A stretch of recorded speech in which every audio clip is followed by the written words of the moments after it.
സ്വർഗം തുറക്കണേ, ആത്മാവിൻ ശക്തി നൽകണമേ, വേഗം വരണമേ, സ്നേഹം പകരണമേ, ആത്മാവിലൊന്നു തൊടണമേ. ആരാധനയൻ യേശുവേ, ഹല്ലേലൂയ മാറാനാഥാ, ഹല്ലേലൂയ മാറാനാഥാ. Come, Lord Jesus. ഹല്ലേലൂയ. യേശുവേ സ്തോത്രം, യേശുവേ നന്ദി. മാറാനാത്ത ദൈവവചന ശുശ്രൂഷയിലേക്ക് യേശു ക്രിസ്തുവിൻ്റെ നാമത്തിൽ നിങ്ങൾക്കേവർക്കും സ്വാഗതം. Price the Lord. ഇന്ന് നമ്മൾ ചിന്തിക്കുന്ന വിഷയം യേശുവും സഭയും രണ്ടല്ല ഒന്നാണ് എന്നതിനെക്കുറിച്ച് അത്രേ. എഫേസസ് ലേഖനം 1-ാം അധ്യായം 23-ാം തിരുലിഖിതം. സഭ അവൻ്റെ ശരീരമാണ്. പ്രിയപ്പെട്ട ദൈവമക്കളെ, യേശുവിൻ്റെ നാമത്തിൽ ഒരുമിച്ച് കൂടി വചനം കേട്ടുകൊണ്ടിരിക്കുമ്പോൾ ആ സമൂഹത്തിൻ്റെ മേൽ സ്വർഗത്തിൻ്റെ ആത്മാവ് വ്യാപരിക്കുന്നു. അവിടെ യേശുവിൻ്റെ നാമത്തിൽ അത്ഭുതങ്ങളും അടയാളങ്ങളും സംഭവിക്കുന്നുണ്ട്. യെശയ്യാ പ്രവാചന പുസ്തകം 35-ാം അധ്യായം 4-ാം വാക്യപ്രകാരം പഠിപ്പിക്കുന്നു, ഭയപ്പെട്ടിരിക്കുന്നവരോട് പറയുവിൻ, ഭയപ്പെടേണ്ട, ധൈര്യമായിരിക്കുവിൻ, ഇതാ നിങ്ങളുടെ ദൈവം പ്രതിഫലവുമായി വന്ന് നിങ്ങളെ രക്ഷിക്കുന്നു. ദൈവത്തിൻ്റെ സന്ദർശനം ഉണ്ടാകുമ്പോൾ ആ സമൂഹത്തിൽ പ്രകടമായ ചില സംഭവങ്ങൾ ഉണ്ടാകുമെന്ന് വിശുദ്ധ ലിഖിത പ്രകാരം നമുക്ക് മനസ്സിലാക്കാം. യെശയ്യാ 35-ാം അധ്യായം 5 മുതൽ തിരുന്ന് കാണുന്നതിനെയാണ്, അപ്പോൾ അന്ധന്മാരുടെ കണ്ണുകൾ തുറക്കപ്പെടും, അപ്പോൾ മുടന്തൻ മാനിനെ പോലെ കുതിച്ചു ചാടും, അപ്പോൾ മൂകരുടെ നാവ് ആനന്ദ ഗീതമാലപിക്കും. കഴിഞ്ഞ നാളുകളിൽ ടെലിവിഷൻ്റെ മുമ്പിലിരുന്ന് വചനം ശ്രവിച്ചപ്പോൾ കുടുംബങ്ങളിൽ സംഭവിച്ച ചില അത്ഭുതങ്ങളെക്കുറിച്ചാണ് ഇപ്പോൾ നിങ്ങളുടെ ശ്രദ്ധയിലേക്ക് കൊണ്ടുവരുന്നത്. അനേകം വ്യക്തികൾക്ക് ധ്യാനകേന്ദ്രങ്ങളിൽ പോയി വചനം കേട്ട് ധ്യാനം കൂടിയാൽ യേശുവിൻ്റെ നാമത്തിൽ അത്ഭുതങ്ങൾ സംഭവിക്കും എന്നതിനെക്കുറിച്ച് ബോധ്യമുണ്ട്. എന്നാൽ ടെലിവിഷൻ്റെ മുമ്പിലിരുന്ന് വീട്ടിലിരുന്ന് വചനം കേട്ടാൽ ആ അരമണിക്കൂർ കൊണ്ട് കുടുംബത്തിൽ അത്ഭുതം സംഭവിക്കും എന്നതിനെക്കുറിച്ച് ഒരു തിരിച്ചറിവ്, ഒരു ആത്മാഭിഷേകം, ഒരു പരിശുദ്ധാത്മജ്ഞാനം പലർക്കും ലഭിച്ചിട്ടില്ല. പ്രിയപ്പെട്ട സഹോദരങ്ങളെ, വചനം ടെലിവിഷൻ മുമ്പിലിരുന്ന് കേട്ടാലും ധ്യാനകേന്ദ്രത്തിൽ പോയിരുന്ന് കേട്ടാലും വചനം കേൾക്കുമ്പോൾ യേശുവിൻ്റെ നാമത്തിൻ്റെ മഹത്വത്തിന് വേണ്ടി പിതാവായ ദൈവം അത്ഭുതങ്ങളും അടയാളങ്ങളും കൊണ്ട് വചനം സ്ഥിരീകരിക്കുന്നുണ്ട്. 1-2 അനുഭവങ്ങൾ നിങ്ങളുടെ ശ്രദ്ധയിലേക്ക് കൊണ്ടുവരാം. ഇത് കോട്ടയം ജില്ലയിലുള്ള തിടനാട് പ്രദേശത്ത് നിന്ന് വെള്ളുകുന്നേൽ ലൈസ രാജുവാണ് സാക്ഷ്യപ്പെടുത്തുന്നത്. ഞങ്ങൾ സ്ഥിരമായി അട്ടപ്പാടി സെഗിയോൻ ധ്യാനകേന്ദ്രത്തിൽ നിന്നുള്ള ടെലിവിഷനിലൂടെയുള്ള വചന ശുശ്രൂഷകൾ കൂടുന്ന വ്യക്തികളാണ്. എനിക്കും എൻ്റെ മോൾക്കും വർഷങ്ങളായി വലിവിൻ്റെ രോഗമുണ്ടായിരുന്നു. എൻ്റെ മോൾക്ക് ഇപ്പോൾ 10 വയസ്സ് പ്രായമായി, എനിക്ക് 54 വയസ്സ് കഴിഞ്ഞു. ഇപ്പോൾ ടെലിവിഷനിലൂടെ ദൈവവചനം സ്ഥിരമായി കേട്ട് ഇപ്പോൾ വലിവിൻ്റെ അസുഖം പൂർണ്ണമായും ഞങ്ങളുടെ 2 പേരുടെ ശരീരത്തിൽ നിന്നും വിട്ടുപോയിരിക്കുന്നു. ഈ സൗഖ്യത്തിനായി യേശു ക്രിസ്തുവിന് കോടാനുകോടി നന്ദി പറയുന്നു. നോക്കുക, 54 വയസ്സ് പ്രായമുള്ള സഹോദരി, ആ സഹോദരൻ മോൾക്ക് 10 വയസ്സ്, 2 പേരും വലിവിൻ്റെ പീഡയിൽ കിടന്ന് ഞെരുങ്ങുകയാണ്. അവർ അട്ടപ്പാടി സെഗിയോൻ ധ്യാനകേന്ദ്രത്തിൽ സംപ്രേഷണം ചെയ്യുന്ന വചന ശുശ്രൂഷകൾ വിവിധ ചാനലുകളിലൂടെ വീട്ടിലിരുന്ന് കേട്ടുകൊണ്ടിരുന്നപ്പോൾ തന്നെ 54 വർഷം സഹിച്ച ആ രോഗം അങ്ങ് എടുത്തു മാറ്റി. 10 വയസ്സുള്ള മകളുടെ ആ വലിവിൻ്റെ രോഗവും കർത്താവ് എടുത്തു മാറ്റി. കോട്ടയം തിടനാട് നിന്ന് വെള്ളുകുന്നേൽ ലൈസ രാജു സാക്ഷ്യപ്പെടുത്തുകയാണ്. ഇതാ മറ്റൊരു വ്യക്തിയുടെ അനുഭവം. എൻ്റെ പേര് ഗ്രേസി ജോസഫ്, സ്ഥലം കോതമംഗലം. എനിക്ക് 55 വയസ്സുണ്ട്. എൻ്റെ കാൽമുട്ടിന് വേദന തുടങ്ങിയിട്ട് 6 വർഷത്തോളമായി. കോതമംഗലത്തും എറണാകുളത്തും പല ആശുപത്രികളിലും മാറി മാറി കാണിച്ചു, ഒരു കുറവുമുണ്ടായില്ല. ആയുർവേദം നോക്കി, ഒരു കുറവുമുണ്ടായില്ല. സന്ധിവാതമാണെന്നാണ് എല്ലാവരും പറഞ്ഞത്.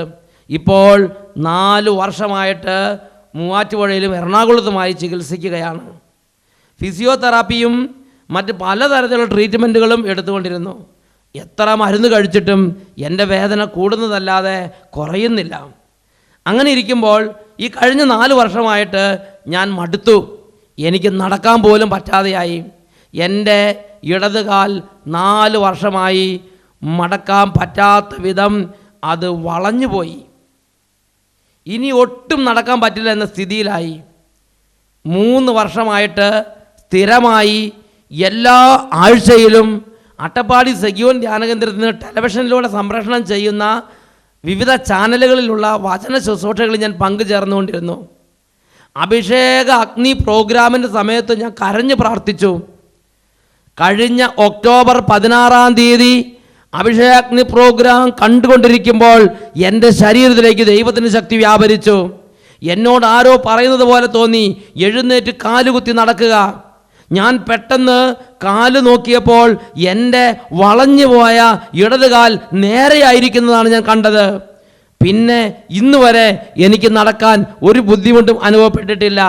ഞാൻ പതുക്കെ നടന്ന് വീട്ടിലെ പണികളെല്ലാം ഇപ്പോൾ ഞാനാണ് ചെയ്തുകൊണ്ടിരിക്കുന്നത്. എൻ്റെ കാല് നേരെയാക്കിയ, എൻ്റെ 4 വർഷമായി വളഞ്ഞിരുന്ന എൻ്റെ വീടിൻ്റെ മുറ്റത്ത് പോലും ഇറങ്ങി നടക്കാൻ പറ്റാതിരുന്ന വിധം ഞാൻ തകർന്നിരുന്ന അവസ്ഥയിൽ നിന്ന് എൻ്റെ വളഞ്ഞ കാലിനെ നേരെയാക്കിയ എൻ്റെ യേശുവിന് ഞാൻ കോടാനുകോടി നന്ദി പറയുന്നു. ഹല്ലേലൂയ. ഇടതുകാലം വളഞ്ഞ് നടക്കാൻ പറ്റാത്ത വിധം അത് വിരൂപമായിരുന്നു. എന്നാൽ അഭിഷേകാഗ്നി പ്രോഗ്രാം ടെലിവിഷനിലൂടെ കണ്ടുകൊണ്ടിരുന്നപ്പോൾ യേശു ക്രിസ്തുവിന്റെ നാമത്തിൻ്റെ ശക്തിയെ ശരീരത്തിലേക്ക് പറിച്ച് 4 വർഷമായി വളഞ്ഞു ചുരുണ്ടിരുന്ന കാല് നിവർന്ന് അത് മുറ്റത്തേക്ക് ചാടിയിറങ്ങി. വീട്ടിലെ പണികളെല്ലാം ഇപ്പം അത് ചെയ്യുന്നുണ്ട്. പ്രിയപ്പെട്ട ദൈവമക്കളെ, 2 കരങ്ങൾ ഉയർത്തുക. ഇന്ന് നീ എവിടെയാണ് ഇരിക്കുന്നത്? ആ ഇരിക്കുന്ന ഇരിപ്പിടം യേശു ക്രിസ്തുവിനെ സന്ദർശിക്കുന്ന ഇടമായി മാറും. നീ ഇരിക്കുന്ന മുറി, നീ ഇരിക്കുന്ന കസേര നിന്റെ യേശു നിന്നെ സന്ദർശിക്കുന്ന ഇടമായിട്ട് രൂപാന്തരപ്പെടട്ടെ. 2 കരങ്ങൾ ഉയർത്തി മനസ്സിൽ എളിമപ്പെട്ട് ദൈവവചനത്തിൻ്റെ അഭിഷേകം പ്രവഹിക്കാൻ ആഗ്രഹിച്ച് ഹൃദയം തുറന്ന് സ്തുതിക്കട്ടെ. ഹാലലുയ, ഹാലലുയ, ഹാലലുയ. ഓ ദൈവമേ, ഈ വചന ശുശ്രൂഷ കേട്ടുകൊണ്ടിരിക്കുന്ന ഓരോ മകൻ്റെയും മകളുടെയും ഹൃദയങ്ങളിലേക്ക് വിശ്വാസത്തിൻ്റെ ആത്മാവിനെ നിവേശിപ്പിക്കണമേ. ദുർപീഡ, വികടചിന്ത, എതിർചിന്ത, വിമത സ്വഭാവം, അനുസരണക്കേട്, ദൈവിക കാര്യങ്ങൾ മല്ലടിക്കുന്ന പ്രകൃതം, ഈ മേഖലകളിൽ ദൈവമക്കളെ പീഡിപ്പിച്ചുകൊണ്ടിരിക്കുന്ന എല്ലാ ദുരാത്മാക്കളും യേശുവിന്റെ നാമത്തിൽ വിട്ടുമാറി പോകട്ടെ. യേശുവിന്റെ നാമത്തിൽ വിട്ടുമാറി പോകട്ടെ. ഓരോ കുടുംബങ്ങളിൽ നിന്ന് അന്ധകാര പീഡകൾ ഒഴിഞ്ഞു പോകട്ടെ എന്ന് പ്രാർത്ഥിക്കുന്നു. സങ്കീർത്തനം 29:7 കർത്താവിൻ്റെ സ്വരം അഗ്നിജ്വാലകൾ പുറപ്പെടുവിക്കുന്നു. ഓ ദൈവമേ, ഈ സമയത്ത് വചനത്തിൻ്റെ അത്ഭുത ശക്തി കുടുംബങ്ങളിലേക്ക് വ്യാപരിക്കട്ടെ. 65-ാം സങ്കീർത്തനം 7-ാം വാക്യം, സമുദ്രങ്ങളുടെ മുഴക്കവും ജനതകളുടെ കലഹവും തിരമാലകൾ അലർച്ചയും അവിടുന്ന് ശമിപ്പിക്കുന്നു. ഓ ദൈവമേ, അലറി മറിയുന്ന കടലിനെ അവിടുന്ന് ശമിപ്പിക്കുമെന്ന് വചനത്തിൽ വെളിപ്പെടുത്തിയിട്ടുണ്ടല്ലോ. അലറി മറിയുന്ന തിരമാലകൾ അലറി അടുക്കുന്നത് പോലെ വലിയ പ്രശ്നങ്ങളുടെ തിരമാലകളിൽപ്പെട്ട് താളം തെറ്റിക്കിടക്കുന്ന ഓരോ ജീവിതങ്ങളിലേക്കും അങ്ങയുടെ ശക്തി വ്യാപരിക്കട്ടെ കർത്താവേ. എല്ലാ ക്രമരഹിതമായ അവസ്ഥകളും ക്രമീകരിക്കപ്പെടട്ടെ. കടബാധ്യതകൾ, രോഗം, കുടുംബ പ്രശ്നങ്ങൾ, ദാമ്പത്യ പരാജയങ്ങൾ, കുടുംബ വഴക്ക്, വെറുപ്പ്, എല്ലാ മേഖലകളിലും ആത്മാവിൻ്റെ ശക്തി വ്യാപരിക്കട്ടെ കർത്താവേ. അലമാലകൾ പോലെ അലയടിച്ചു വരുന്ന എല്ലാ പ്രശ്നങ്ങളുടെ മേലും ദൈവനാമത്തെ അയക്കുന്നു. കുടുംബങ്ങൾക്ക് വിടുതലുണ്ടാകട്ടെ. ഹാലലുയ, ഹാലലുയ. യേശുവേ ആരാധന, ആരാധന. യേശുവേ ആരാധന, ആരാധന. യേശുവേ സ്തോത്രം, യേശുവേ നന്ദി. യേശുവേ സ്തോത്രം, യേശുവേ നന്ദി. Price the Lord. ഹല്ലേലൂയ. യേശുവും സഭയും 2 ഒന്നാണ്.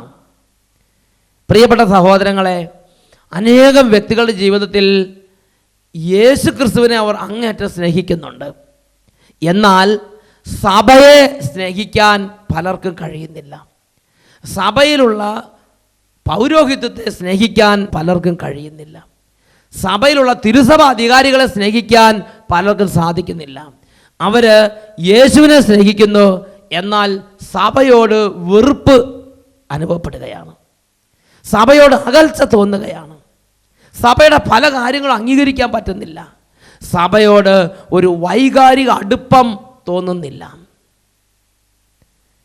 ഇത് സാത്താൻ്റെ വലിയൊരു കെണിയാണ്. ഇത് ഒരു തകർച്ചയാണ്.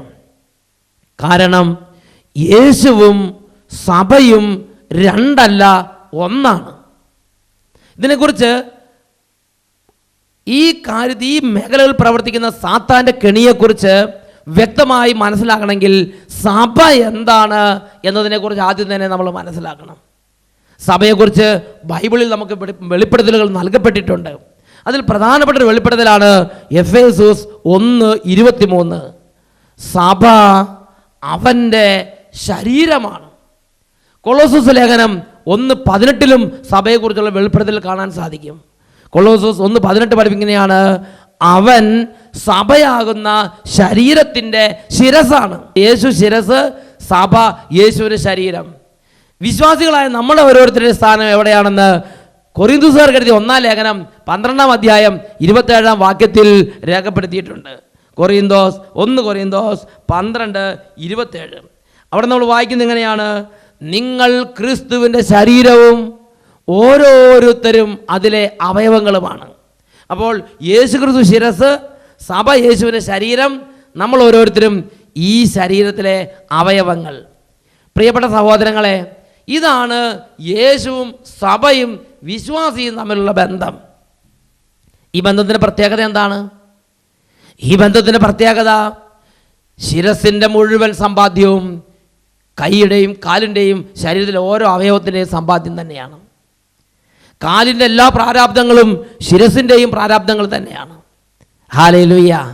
പ്രിയപ്പെട്ട സഹോദരങ്ങളെ, ശരീരത്തിലെ ഓരോ അവയവത്തിനും സ്വന്തമായി സമ്പാദ്യങ്ങളില്ല. ശരീരത്തിലെ ഓരോ അവയവത്തിൻ്റെ സമ്പാദ്യങ്ങളും ബാധ്യതകളെല്ലാം ശരീരം മുഴുവൻ്റെയും ബാധ്യതയാണ്, സമ്പാദ്യമാണ്. Praise the Lord. ഹല്ലേലൂയ. അപ്പോസ്തല പ്രവർത്തനം 9 അധ്യായം 4 മുതലുള്ള വാക്യങ്ങളിൽ ഇതിനെക്കുറിച്ച് നമുക്ക് കുറച്ചും കൂടെ കൂടുതലായ വെളിപ്പെടുത്തൽ ലഭിക്കുന്നുണ്ട്. അവിടെ സഭയെ പീഡിപ്പിച്ചുകൊണ്ട് നടന്നിരുന്ന സാവൂൾ എന്നൊരു ചെറുപ്പക്കാരനെ ദൈവം ഇടപെട്ട് വിളിക്കുന്ന രംഗമാണ് രേഖപ്പെടുത്തിയിരിക്കുന്നത്. സാവൂൾ ഡമാസ്കസിലേക്ക് പോകുമധ്യേ കുതിരപ്പുറത്ത് നിന്ന് ദൈവിക ഇടപെടലാൽ നിലംപതിച്ചു. അങ്ങനെ കണ്ണുകൾ അന്ധനായി അവൻ നിലത്ത് കിടന്ന് നിലവിളിക്കുമ്പോൾ കർത്താവ് അവനോട് സംസാരിക്കുന്ന രംഗം അപ്പോസ്തല പ്രവർത്തനം 9:4 കാണുന്നുണ്ട്. ഒരു സ്വരം തന്നോട് ഇങ്ങനെ ചോദിക്കുന്നത് കേട്ടു, സാവൂൾ സാവൂൾ, നീ എന്തിന് എന്നെ പീഡിപ്പിക്കുന്നു? അവൻ ചോദിച്ചു, കർത്താവേ, അങ്ങ് ആരാണ്? അപ്പോൾ ഇങ്ങനെ മറുപടി ഉണ്ടായി, നീ പീഡിപ്പിക്കുന്ന യേശുവാണ് ഞാൻ. നോക്കുക, സാവൂൾ എന്നെങ്കിലും യേശുവിനെ നേരിട്ട് അടിക്കുകയോ യേശുവിൻ്റെ ശരീരത്തെ മർദ്ദിക്കുകയോ യേശുവിൻ്റെ ശിരസിൽ മുൾക്കിരീടം തറയ്ക്കുകയോ യേശുവിനെ കുന്തം കൊണ്ട് കുത്തുകയോ യേശു ക്രിസ്തുവിൻ്റെ ശരീരത്തെ ചാട്ടവാറ് കൊണ്ട് അടിക്കുകയോ ചെയ്തിട്ടുണ്ടോ? സാവൂൾ ഒരിക്കലും യേശുവിൻ്റെ ശരീരം നേരിട്ട് അടിച്ചിട്ടില്ല. സാവൂൾ ചെയ്തത് എന്താണ്? യേശുവിൽ വിശ്വസിക്കുന്ന വിശ്വാസികളെ അടിച്ചു. യേശുവിൽ വിശ്വസിക്കുന്ന വിശ്വാസികളെ ക്രൂരമായി പീഡിപ്പിച്ചു. അവരെ തുറുങ്കിലടച്ചു, അവരെ ചമ്മട്ടി കൊണ്ട് അടച്ചു, അവരെ കൊല ചെയ്തു. ഇങ്ങനെ സാവൂൾ യേശുവിൽ വിശ്വസിക്കുന്ന ക്രിസ്ത്യാനികളെയാണ് പീഡിപ്പിച്ചത്. യേശുവിൽ വിശ്വസിക്കുന്ന ക്രിസ്ത്യാനികളെ പീഡിപ്പിച്ചപ്പോൾ യേശു എന്താ ചോദിക്കുന്നത്? സാവൂൾ സാവൂൾ, നീ എന്തിനാണ് എന്നെ പീഡിപ്പിക്കുന്നത്? ഉടനെ സാവൂൾ ചോദിച്ചു, കർത്താവേ, ആരാണ് നീ? സ്വരം മറുപടി പറഞ്ഞു, നീ പീഡിപ്പിക്കുന്ന യേശുവാണ് ഞാൻ. ഒരു ക്രിസ്ത്യാനി അടിക്കുമ്പോൾ യേശുവിനെയാണ് അടിക്കുന്നത്. ഒരു ക്രിസ്ത്യാനിയെ വേദനിപ്പിക്കുമ്പോൾ യേശുവിനെയാണ് വേദനിപ്പിക്കുന്നത്. മാമോദിസ മുങ്ങി ഒരു ക്രിസ്ത്യാനി ആകുക എന്ന് പറഞ്ഞാൽ നിസ്സാരമായ സംഗതിയല്ല. സഭയിൽ അംഗമായി തീരുക എന്ന് പറഞ്ഞാൽ നിസ്സാരമായൊരു സംഗതിയല്ല. കാരണം ഒരു ക്രിസ്ത്യാനിയും യേശുവും രണ്ടല്ല, ഒന്നാണ്. സഭയും യേശുവും രണ്ടല്ല, ഒന്നാണ്. ഞാൻ നിങ്ങളോട് ചോദിക്കട്ടെ, നമ്മുടെ മക്കളെ ആരെങ്കിലും അടിച്ചാൽ അപ്പൻ എന്ന നിലയിൽ, അമ്മ എന്ന നിലയിൽ നമ്മൾ അടിച്ച ആ മർദ്ദകനോട് എന്ത് ചോദിക്കും? നീ എന്തിനാണ് എൻ്റെ മകനെ അടിച്ചത്? നീ എന്തിനാണ് എൻ്റെ മകളെ ദ്രോഹിച്ചത്? നിങ്ങളുടെ ജീവിത പങ്കാളി ആരെങ്കിലും അടിച്ചു, നിങ്ങളുടെ ഭാര്യ ആരെങ്കിലും അടിച്ചു, നിങ്ങൾ എന്ത് ചോദിക്കും? എന്തിനാണ് എൻ്റെ ഭാര്യയെ അടിച്ചത്? നിങ്ങളുടെ ഭർത്താവിനെ ആരെങ്കിലും അടിച്ചു, നിങ്ങൾ എന്ത് ചോദിക്കും? എന്തിനാണ് എൻ്റെ ഭർത്താവിനെ അടിച്ചത്? എന്നാൽ ഒരു ക്രിസ്ത്യാനി അടിക്കുമ്പോൾ, ഒരു ക്രിസ്ത്യാനിയെ പീഡിപ്പിക്കുമ്പോൾ യേശു എന്താണ് ചോദിക്കുന്നത്? എന്തിനാണ് എൻ്റെ മകനെ അടിച്ചത്? എന്തിനാണ് എൻ്റെ വിശ്വാസി അടിച്ചത്?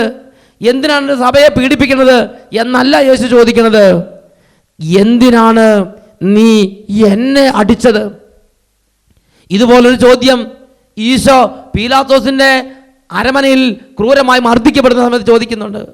ഈശോയുടെ മുഖത്ത് അവർ മാറി മാറി അടിച്ചപ്പോൾ ഈശോ അവരോട് ചോദിച്ചു, നിങ്ങൾ എന്തിനാണ് എന്നെ അടിക്കുന്നത്? അതേ ചോദ്യം തന്നെയല്ലേ ഒരു ക്രിസ്ത്യാനിയെ പീഡിപ്പിക്കുമ്പോൾ ഈശോ ചോദിക്കുന്നത്? യേശുവിൽ വിശ്വസിക്കുന്ന അനന്യാസിനെയും മത്തായിനെയും ചാണ്ടീനെയും മർക്കോസിനെയും ഒക്കെ പീഡിപ്പിക്കുമ്പോൾ യേശു ചോദിക്കുന്നത്, നീ എന്തിനാണ് എന്നെ അടിക്കുന്നത്? ഒരു ക്രിസ്ത്യാനി അടിക്കുമ്പോൾ യേശുവിനെയാണ് അടിക്കുന്നത്. ഒരു ക്രിസ്ത്യാനിയെ വേദനിപ്പിക്കുമ്പോൾ യേശുവിനെയാണ് വേദനിപ്പിക്കുന്നത്. യേശുവും യേശുവിൽ വിശ്വസിക്കുന്ന ക്രിസ്ത്യാനിയും മാമോദിസ മുങ്ങിയൊരു വ്യക്തിയും രണ്ടല്ല ഒന്നാണ്. യേശുവും യേശുവിൻ്റെ സഭയും രണ്ടല്ല ഒന്നാണ്. യേശുവിന് സഭയെ വേദനിപ്പിക്കുമ്പോൾ യേശുവിനെയാണ് വേദനിപ്പിക്കുന്നത്. ഹല്ലേലൂയ. അതുകൊണ്ട് മത്തായിയുടെ സുവിശേഷം 10-ാം അധ്യായം 42-ാം വാക്യം വചനം പഠിപ്പിക്കുകയാണ്, ഈ ചെറിയവരിൽ ഒരുവന് എൻ്റെ ശിഷ്യൻ എന്ന നിലയിൽ ഒരു ഗ്ലാസ് വെള്ളമെങ്കിലും കൊടുത്താൽ സത്യം സത്യമായി ഞാൻ നിങ്ങളോട് പറയുന്നു, അവനുള്ള പ്രതിഫലം ഞാൻ നൽകും. ഒരു ക്രിസ്ത്യാനിക്ക് ഒരു ഗ്ലാസ് വെള്ളം കൊടുത്താൽ യേശു പ്രതിഫലം നൽകും. Price the Lord. ഹല്ലേലൂയ. ഒരു ക്രിസ്ത്യാനിയെ വേദനിപ്പിക്കുമ്പോൾ യേശുവിനെ വേദനിപ്പിക്കുന്നു. ഒരു ക്രിസ്ത്യാനിക്ക് നന്മ ചെയ്യുമ്പോൾ യേശുവിന് നന്മ ചെയ്യുന്നു. ഒരു ഗ്ലാസ് വെള്ളം കൊടുത്താൽ പോലും അത് യേശുവിൻ്റെ ദൃഷ്ടിയിൽ അത് വിലയുള്ള ഒരു പ്രവൃത്തിയാണ്. ഒരു ക്രിസ്ത്യാനിക്ക് ഉപകാരം വളരെ വിലയുള്ള പ്രവൃത്തിയാണ്. ഹല്ലേലൂയ. യേശുവേ സ്തോത്രം, യേശുവേ നന്ദി. പ്രിയപ്പെട്ട സഹോദരങ്ങളെ, യേശുവും സഭയും രണ്ടല്ല ഒന്നാണ്. അതുകൊണ്ട് പത്രോസിലേക്ക് എഴുതിയ 1-ാം ലേഖനത്തിൽ 2-ാം അധ്യായം 9-ാം വാക്യം വചനം പഠിപ്പിക്കുകയാണ്, നിങ്ങൾ തെരഞ്ഞെടുക്കപ്പെട്ട വംശവും രാജകീയ പുരോഹിത ഗണവും ദൈവത്തിൻ്റെ സ്വന്തം ജനവുമാണ്. അത്രമാത്രം ഒരു ഔന്നത്യത്തിലേക്കാണ് കർത്താവ് ഒരു വിശ്വാസിയെ ഉയർത്തിയിരിക്കുന്നത്. പ്രിയപ്പെട്ട സഹോദരങ്ങളെ, ഒരു വിശ്വാസി എന്ന നിലയിൽ, മാമോദീസ മുങ്ങിയ ഒരു വ്യക്തി എന്ന നിലയിൽ ഞാനും നിങ്ങളും എങ്ങോട്ട് പോയാലും ഞാനും നിങ്ങളും യേശു ക്രിസ്തുവിനെയാണ് ലോകത്തിന് കാണിച്ചു കൊടുക്കുന്നത്. ഈ വചനം കേട്ടപ്പോൾ, സെഗിയോൻ ധ്യാനകേന്ദ്രത്തിൽ വെച്ച് ഈ വചനം കേട്ടപ്പോൾ ഒരു വ്യക്തി അന്നത്തോടുകൂടെ തൻ്റെ മദ്യപാനം നിർത്തി. പിന്നെ ഇന്ന് വരെ അദ്ദേഹം മദ്യപിച്ചിട്ടില്ല. ഞാൻ ചോദിച്ചു, ചേട്ടൻ മദ്യപാനം നിർത്താൻ കാരണം എന്താ? അപ്പം ചേട്ടൻ പറഞ്ഞെങ്ങനെയാണ്, അച്ഛാ, ഞാൻ വിദേശ മദ്യ ഷാപ്പിൻ്റെ മുമ്പിൽ പോയി മദ്യം മേടിക്കാൻ വേണ്ടി ക്യൂ നിൽക്കുമ്പോൾ യേശു അല്ലേ അവിടെ ക്യൂ നിൽക്കുന്നത്? ഞാനായിട്ട് യേശുവിന് അപമാനം വരുത്തുകയല്ലേ? അതുകൊണ്ട് ഇനിമേൽ ഞാൻ മദ്യ ഷാപ്പിൻ്റെ മുമ്പിൽ പോയി ക്യൂ നിൽക്കില്ല. നോക്കുക, തൻ്റെ ഔന്നത്യത്തെക്കുറിച്ച്, തൻ്റെ ഉന്നത സ്ഥാനത്തെക്കുറിച്ച് തിരിച്ചറിവ് കിട്ടിയപ്പോൾ യേശു ക്രിസ്തുവിൻ്റെ പൈതൽ പാപത്തിൽ നിന്ന് പിന്തിരിഞ്ഞു. അതാണ് ജ്ഞാനത്തിൻ്റെ പുസ്തകം 15:2, കർത്താവ് ഞങ്ങളെ സ്വന്തമായി കണക്കാക്കി എന്നറിയുന്നതിനാൽ ഇനി ഞങ്ങൾ പാപം ചെയ്യുകയില്ല. ജ്ഞാനം 15:2. പ്രിയപ്പെട്ട സഹോദരങ്ങളെ, മാമോദീസ മുങ്ങി ക്രിസ്തുവിൻ്റെ സഭയിൽ അംഗമായി തീരുക എന്നുള്ളത് ഒരു നിസ്സാര കാര്യമല്ല. എൻ്റെയും നിങ്ങളുടെ ജീവിതത്തിൽ ഈ ലോകത്തിൽ അഭിമാനിക്കാൻ കർത്താവ് നൽകിയിട്ടുള്ള ഉന്നതമായൊരു മേഖലയാണ് തിരുസഭയിലുള്ള അംഗത്വം. ഒരു വിശ്വാസിയായി, സഭയിൽ അംഗമായി, മാമോദീസ മുങ്ങി ക്രിസ്ത്യാനിയായി ക്രിസ്തുവിൻ്റെ നാമം വഹിച്ചുകൊണ്ട് നമ്മൾ നടക്കുകയാണ്. ഇതിനെക്കുറിച്ചുള്ള അഭിമാനം കൊള്ളണം. നാം യേശു ക്രിസ്തുവിൻ്റെ നാമത്തെ പ്രതിയോ ഒരു ക്രിസ്ത്യാനി അതിനെക്കുറിച്ചോ രണ്ടാം തരത്തിൽ ചിന്തിക്കരുത്. നാം അതിനെക്കുറിച്ച് ലജ്ജിക്കരുത്. നല്ല അഭിമാനത്തോടെ ഉണർന്ന് യേശു ക്രിസ്തുവിൻ്റെ ആ ഒരു പൗരുഷത്തോടുകൂടെ തന്നെ നാം ഏത് രാജ്യത്തായിരുന്നാലും അവിടെ ഉണർവോടെ ക്രിസ്തീയ വിശ്വാസം ജീവിക്കണം. യേശുവിൻ്റെ നാമം ധരിച്ച് നടക്കണം. യേശുവിൻ്റെ നാമം വഹിച്ച് നടക്കണം. ഞാനും നിങ്ങളും യേശുവിൻ്റെ നാമം വഹിച്ച് നടക്കുമ്പോൾ ഈ ലോകത്തിൽ അനേകർക്ക് അത് അനുഗ്രഹമായി മാറണം. കാരണം ഒരു ക്രിസ്ത്യാനിയെ തൊടുന്നവൻ യേശുവിനെയാണ് തൊടുന്നത്. ഒരു ക്രിസ്ത്യാനിയെ കാണുന്നവൻ യേശുവിനാണ് കാണുന്നത്. ഞാൻ മറ്റൊരു അനുഭവം നിങ്ങളോട് പറയാം. ഈ അട്ടപ്പാടിയിൽ ഒരു കുടുംബത്തിൽ ഒരു സംഭവം ഉണ്ടായി.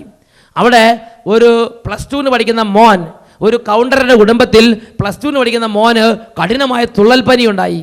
ആ തുള്ളൽപ്പനി ബാധിച്ച് രാത്രി 1:30 മണി സമയമായപ്പോൾ തൊട്ടടുത്തുള്ള ചേട്ടൻ്റെ വീട്ടിൽ വന്ന്, ക്രിസ്ത്യാനിയുടെ വീട്ടിൽ വന്ന് ആ കൗണ്ടറിൻ്റെ കുടുംബം സഹായം അഭ്യർത്ഥിച്ചു.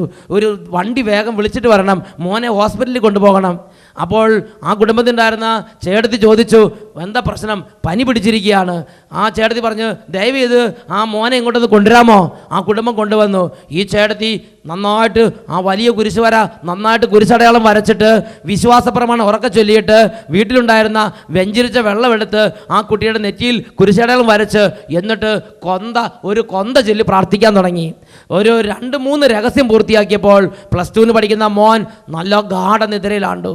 രാത്രി 1:30-2 മണി വരെ പനി മൂർച്ഛിച്ച് ഒരു ഉറങ്ങാൻ പറ്റാതെ തുള്ളപ്പനി പിടിച്ച് കിടന്നിരുന്ന മോൻ ഇതാ ഈ വെഞ്ചിരിച്ച വെള്ളം കൊണ്ട് ആ ചേടത്തി നെറ്റിയിൽ കുരിശടയാളം വരച്ച് കൊന്ത ചെല്ലാൻ തുടങ്ങി. 2 രഹസ്യം ചൊല്ലിയപ്പോഴേക്കും ആ മോൻ നന്നായിട്ട് ഉറങ്ങി. ചേട്ടത്തി പറഞ്ഞു, നിങ്ങൾ ഭയപ്പെടേണ്ട, ഹോസ്പിറ്റലിൽ കൊണ്ടുപോകണ്ട, ഇതാ നിങ്ങൾ വീട്ടിലേക്ക് കൊണ്ടുപോയി കൊള്ളുക. അങ്ങനെ വീട്ടിലേക്ക് കൊണ്ടുപോയി. പിറ്റേ ദിവസം നേരം വെളുത്തപ്പോൾ ഈ കൊച്ചു കൗണ്ടർ ഏതാണ്ട് ഒരു ഉദയസൂര്യൻ ഉദിച്ചു വരുന്ന പോലെ അല്ലേ സന്തോഷത്തോടെ ആരോഗ്യത്തോടെ എഴുന്നേറ്റ് വന്നത്. അവൻ തുള്ളിച്ചാടി അന്ന് അവൻ സ്കൂളിലേക്ക് പോയി.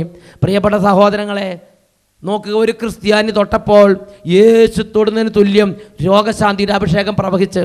അതാണ് മർക്കോസിന്റെ സുവിശേഷം 16-ാം അധ്യായം 17 മുതലുള്ള വാക്യങ്ങളിൽ രേഖപ്പെടുത്തിയിരിക്കുന്നത്. എന്നിൽ വിശ്വസിക്കുന്നവനോട് കൂടെ ഈ അടയാളങ്ങൾ ഉണ്ടായിരിക്കും. അവർ എൻ്റെ നാമത്തിൽ രോഗികളുടെ മേൽ കൈകൾ വെക്കും, അവർ സുഖം പ്രാപിക്കുകയും ചെയ്യും. Price the Lord, hallelujah. വീണ്ടും യോഹന്നാന്റെ സുവിശേഷം 14-ാം അധ്യായം 12-ാം വാക്യം, എന്നിൽ വിശ്വസിക്കുന്നവനും ഞാൻ പ്രവർത്തിച്ച അതേ പ്രവൃത്തികൾ തന്നെ ചെയ്യും. ഞാൻ സ്വർഗ്ഗസ്ഥനായ പിതാവിൻ്റെ പക്കലേക്ക് പോകുന്നത് കൊണ്ട് അവയേക്കാൾ വലിയവയും അവൻ ചെയ്യും. ഈ നിമിഷം നമുക്ക് കർത്താവിന് മഹത്വം നൽകാം. 2 കരങ്ങൾ ഉയർത്തി സ്തുതിക്കട്ടെ.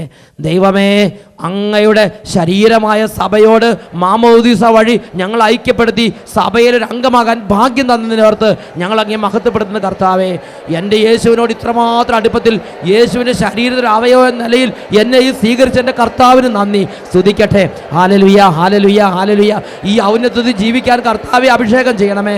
ഈ അന്തസ്സ് മനസ്സിലാക്കാൻ കർത്താവെ പരിശുദ്ധാത്മാവിനെ അയക്കണമേ. ഈ കൃപയിൽ ഉണർന്ന് പ്രവർത്തിക്കാൻ കർത്താവെ അനുഗ്രഹിക്കണമേ. എല്ലാ തരത്തിലുള്ള അധപതനത്തിൻ്റെ അരുവികളും വിട്ടുപോകട്ടെ, കീടചിന്തകൾ വിട്ടുപോകട്ടെ, അധപതി ചിന്തകൾ വിട്ടുപോകട്ടെ. ഔന്നത്യമുള്ള പൗരുഷ ചിന്തകൾ ഹൃദയങ്ങളിലേക്ക് നിറയട്ടെ. ക്രിസ്തുവിൻ്റെ ദാസന നിലയിൽ, ക്രിസ്ത്യാനി നിലയിൽ അഭിമാനം ഉണ്ടാകട്ടെ. Hallelujah, hallelujah. യേശുവേ ആരാധന, ആരാധന. യേശുവേ സ്തോത്രം, യേശുവേ നന്ദി, യേശുവേ സ്തോത്രം, യേശുവേ നന്ദി. Price the Lord, hallelujah. Hallelujah, Maranatha. Come, Lord Jesus.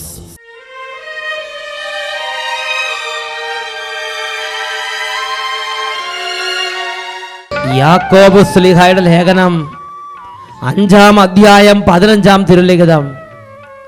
വിശ്വാസത്തോടെയുള്ള പ്രാർത്ഥന രോഗിയെ സുഖപ്പെടുത്തും. അവൻ പാപങ്ങൾ ചെയ്തിട്ടുണ്ടെങ്കിൽ കർത്താവ് അത് ക്ഷമിക്കും. കർത്താവ് അവനെ എഴുന്നേൽപ്പിക്കും. ഈ നിമിഷങ്ങളിൽ രോഗപീഠകളോട് മല്ലടിച്ച് കിടക്കുന്ന ആരെങ്കിലും ഉണ്ടെങ്കിൽ, തളർവാദം പിടിച്ച് കിടക്കുന്നവർ, മാറാരോഗങ്ങളാൽ ക്ലേശിക്കുന്നവർ, തുടരെ തുടരെ വരുന്ന രോഗങ്ങളാൽ ബന്ധിക്കപ്പെട്ട് കിടക്കുന്നവർ, പകർച്ചവ്യാധിയുടെ പിടിയിൽ അമർന്നവർ, ഇപ്പോൾ യേശു ക്രിസ്തുവിലേക്ക് 2 കരങ്ങൾ ഉയർത്തി യേശുവിനെ വിളിക്കട്ടെ. ജോലി തടസ്സങ്ങളാൽ ക്ലേശിക്കുന്നവർ, കുടുംബത്തിൽ വലിയ തരത്തിലുള്ള പൈശാചിക പീഡകൾ അനുഭവിക്കുന്നവർ, ഇപ്പോൾ യേശുവിനെ നാമം വിളിക്കട്ടെ. വിവാഹ തടസ്സങ്ങളിലേക്ക്, പാരമ്പര്യ ബന്ധനങ്ങളിലേക്ക്, ശാപത്തിൻ്റെ കെട്ടുകളിലേക്ക്, കുടുംബ തകർച്ചകളിലേക്ക് ഇപ്പോൾ സ്വർഗത്തിൻ്റെ ശക്തി വ്യാപരിക്കുകയാണ്. 2 കരങ്ങൾ ഉയർത്തി യേശുവിനെ വിളിക്കുന്നു. Hallelujah, hallelujah, hallelujah. യേശുവേ ആരാധന, യേശുവേ ആരാധന. Hallelujah, hallelujah, hallelujah. തിരുലിഖിതം പഠിപ്പിക്കുന്നു, മാർക്കോസ് 11:24. അതിനാൽ ഞാൻ നിങ്ങളോട് പറയുന്നു, പ്രാർത്ഥിക്കും, യാചിക്കും, എന്തും ലഭിക്കുമെന്ന് വിശ്വസിക്കുവിൻ, നിങ്ങൾക്ക് ലഭിക്കുക തന്നെ ചെയ്യും. യോഹന്നാൻ 14:14. നിങ്ങൾ എൻ്റെ നാമത്തിൽ എന്നോട് എന്തെങ്കിലും ചോദിച്ചാൽ ഞാൻ അത് ചെയ്തു തരും. ഈ വചനത്തിൻ്റെ ശക്തിയാൽ കുടുംബങ്ങൾ തടസ്സങ്ങൾ വിട്ടുപോട്ടെ കർത്താവേ. ഈ വചനത്തിൻ്റെ ശക്തിയാൽ രോഗക്കെട്ടുകൾ അഴിയട്ടെ കർത്താവേ. ഈ വചനത്തിൻ്റെ ശക്തിയാൽ കുഞ്ഞുങ്ങൾ സൗഖ്യം പ്രാപിക്കട്ടെ കർത്താവേ. ഈ വചനത്തിൻ്റെ ശക്തിയാൽ ജോലി മേഖല തടസ്സങ്ങൾ വിട്ടുപോട്ടെ കർത്താവേ. Hallelujah, hallelujah. Hallelujah, Maranatha. Come, Lord Jesus.